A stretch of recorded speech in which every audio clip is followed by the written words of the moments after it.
Hello, my friends. It is January the 27th. It is Sunday, 2019, and I hope you're having a wonderful day today. I want to do something a wee bit different. The last couple of videos I made have basically spent me um, emotionally and so forth about what New York did and what this country's going to. But I wanted to kind of do a 180 and do something completely different. I'm a history buff. Have been since I was a child. I've always loved history, and I just love reading up on it, watching any type of documentary that I can find. I remember as a child going to the library in elementary and going straight to the Time Life books. I don't know if you ever remember, but they had a series, Time Life series, and I used to eat them up, man, for about World War II, Korea, World War One, Vietnam. I used to just devour through them books, man, and read everything I could find on stuff from the '60s, like the space race, the Cuban Missile Crisis with JFK, all of that. I just gobbled it all up because I don't. It just fascinated me. Brings me to the point in my video, and that is there's a lot of similarities between JFK and Donald Trump. Uh, Other than the fact that obviously one's a Democrat and one's a Republican. But if you think back on it, there is a lot of similarities between the two presidents.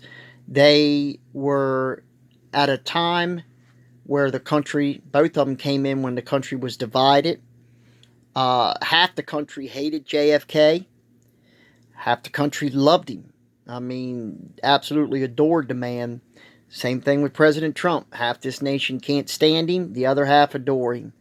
Both were patriotic, very patriotic. JFK, of course, uh, serving on a PT boat, I believe PT 109 in World War II, that actually was sunk. And I do believe they found his PT boat where it was sunk during the war. I don't know if they brought it up. They might have brought it up, but they definitely found the wreckage. A PT boat was a small naval craft that usually was used for hit and run torpedo attacks. They were fast, small, had like 50 caliber machine guns on them. Usually had torpedoes, one or side just to do hit and run attacks. Anyways, he captained one of them during the war. Uh, they both um, had very influential fathers. Of course, we know about JFK's father. We also know about President Trump's father, Fred. Although I have to say, with JFK, his father had a bit of a shady past because he actually was a proponent, a supporter of Adolf Hitler, especially before the war, obviously. During his rise, he thought what he was doing for Germany was absolutely fantastic. Uh, so, yeah, that's not such a great thing. But what I really want to dive into is the fact that they both had battles with government, and they both basically had some of the same ideas. They both put family members into high positions within the government. Of course, we know about Robert Kennedy being put in as the Attorney General. I'm sorry, my eye's been bothering me today. I hope I don't have a cold coming on. And of course, President Trump has put some family members of his own into positions within his administration. Uh, John F. Kennedy was famous because he said, don't quote me, but something along the lines of he wanted to uh, destroy the CIA and take the pieces and, put them to the wind. He had a problem with the CIA. He wanted to dismantle it. He had fired Alan Dulles, which was the CIA director at the time, and had been, but he had fired him before the assassination. And Alan Dulles was not any fan of John F. Kennedy, that was for sure. And of course, Trump, you got to flip it a little bit. He's got a problem with the FBI. He does not like the FBI. The FBI obviously does not like him. Also, both presidents wanted to do away with the Federal Reserve. We know all about that, what that is with our dollar, with the APR they put, the percentage. It's really not a good thing. We need to be, you know, do away with the Federal Reserve. But anyways, they both have. Kennedy had stated that he wanted to basically dissolve it, and Trump has said the same thing. He wanted to get rid of to get rid of that as well, the Federal Reserve. Just a lot of similarities within those two, and it's fascinating. I read an article recently about how they each led political parties with congressional majorities that were deeply divided. Of course, President Trump has lost his just this past November. Uh, they both raised establishment eyebrows by appointing family members, as I said, to high positions. Um, they were pioneers. Both of them were pioneers in political communication.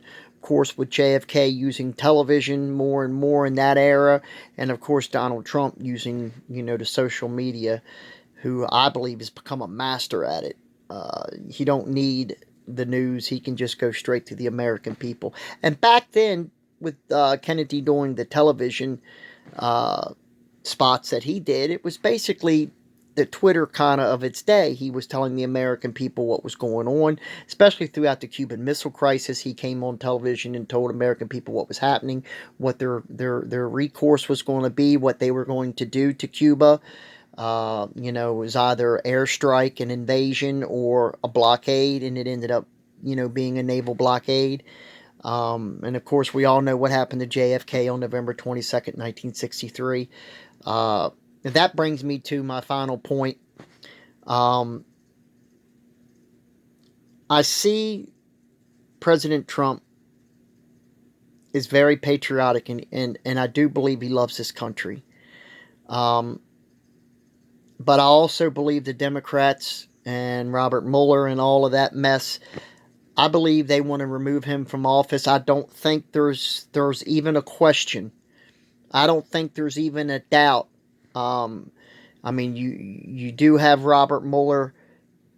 As far as I'm concerned, I hate to use President Trump's own words, but it does resemble a witch hunt, because Robert Mueller is arresting people for supposedly lying to either Congress or the FBI, and yet people like Hillary Clinton, John Brennan, Clapper, James Comey, they all did the same thing. Both of Clinton's aides, Huma Abedin and Cheryl, I can never remember that woman's last name. They both lied in an FBI interview, or were misleading. They destroyed evidence. We're not even going to get into the emails with Hillary, but it does seem like it's a witch hunt. Do I see them going down the same path that they did with JFK? You got to realize at the time, JFK, he only took Lyndon Johnson as his vice president because he needed the South. He needed those votes from the South, and Lyndon Johnson, being a big, politician from the state of Texas, carried a lot of that Southern vote. What they called back then the Dixiecrats. Those were, the ones in the South. Virginia, North Carolina, West Virginia, South Carolina, Georgia, Texas, Mississippi, Alabama, Arkansas, so forth and so on, Florida. Those were basically the Dixiecrat states. I might have missed one or two in there. Tennessee, Kentucky. They Kennedy needed that for his election against 1960 against Richard Nixon, which was actually, I believe, the closest presidential election in history. I think Kennedy won by 100,000 votes, somewhere in that neighborhood. And a lot say it was because of his daddy. But then again,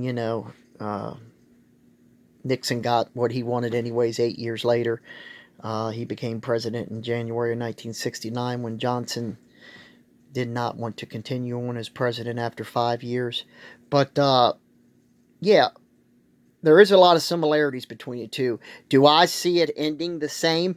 Well, listen, uh, JFK, he turned a lot of people the wrong way. I mean, he really turned a lot of people the wrong way. A lot of people say the mafia helped him get the victory in 1960, and then his brother, who was appointed attorney general, then turned and put the screws on the mob. You all know anything about the history. Robert Kennedy went after the mob like no one had ever gone after him up till that point. I mean, he had them in front of congressional hearings testifying, all of them except for Valachi, I believe. All of them took the fifth. I think Joe Valachi was the one that actually came out and spoke.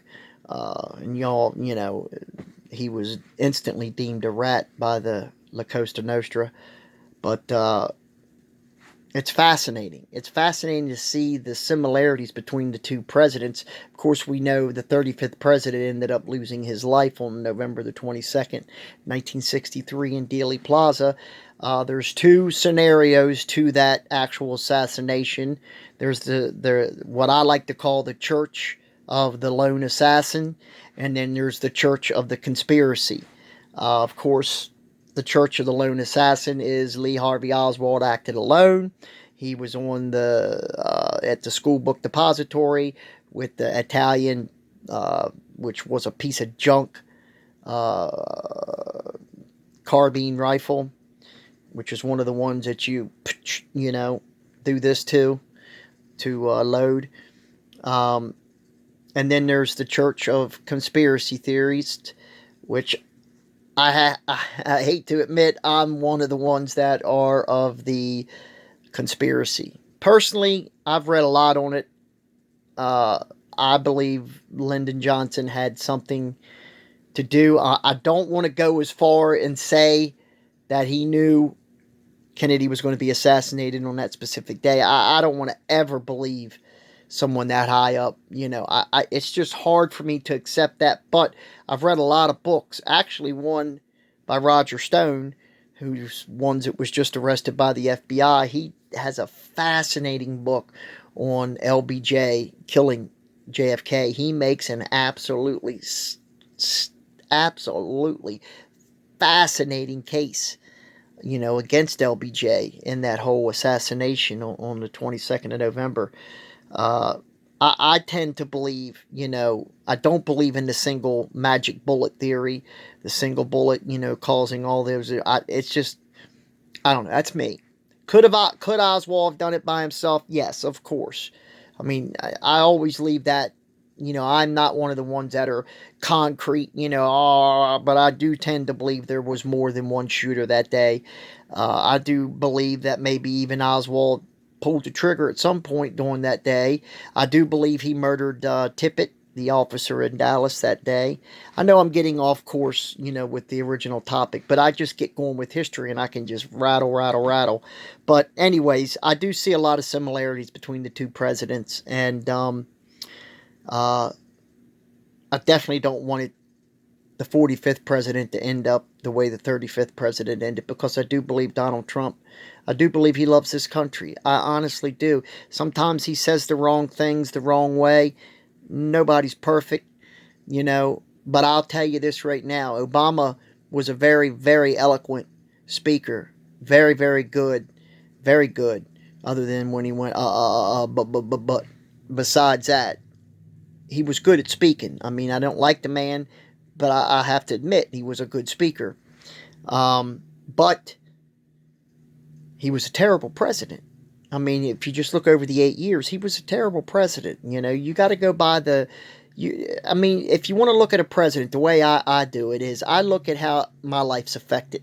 Am I paying more to live? Am I paying more for my daily expenses, for fuel, for my vehicle, for taxes on my home, property taxes, the federal tax that, am I paying more? Is my life harder to get by? Is my paycheck don't go as far as it used to because our GDP is down, or, our unemployment's up, so forth and so on. That's how I look at a president. And I tell you what, Even though President Trump may not be, like I said, eloquent in his speech, may not say the right things at the right time. I give it that much. But I tell you what, this country's in a lot better shape than it was over those 8 years. And I'll say this, over the 8 years prior to that, and the 8 years prior to that, and the 4 years prior to that, the last good president in my book was the 40th president of the United States, which was Ronald Reagan. I was too young to vote for him. Too young. The first person I voted for, sadly, was George Herbert Walker Bush. I was 18. Give me a break. You know, I was always Republican, so I just went straight ticket at that age. But I have to admit, I never voted for a Democrat in my life. Not once. Not even for dog catcher. I just haven't. It's not that I don't think there has been some good Democrats, because I believe there has been. JFK. You know, I have nothing against JFK. I think he was a good president. But it is what it is. Anyways, I've rattled on long enough. Just wanted to give you a little insight, you know, into some other things that I enjoy talking about. I love the Lord. I love talking about Jesus. I love spreading the gospel. Absolutely. That's my main reason for this channel, and will always be my main reason. But every once in a while, I like to veer off and just talk to you about things that I also like to speak about and like to study and enjoy myself. Have a good day. I hope you take care of yourself. Be safe tonight. God bless each and every one of you. I'll see you tomorrow. Bye-bye.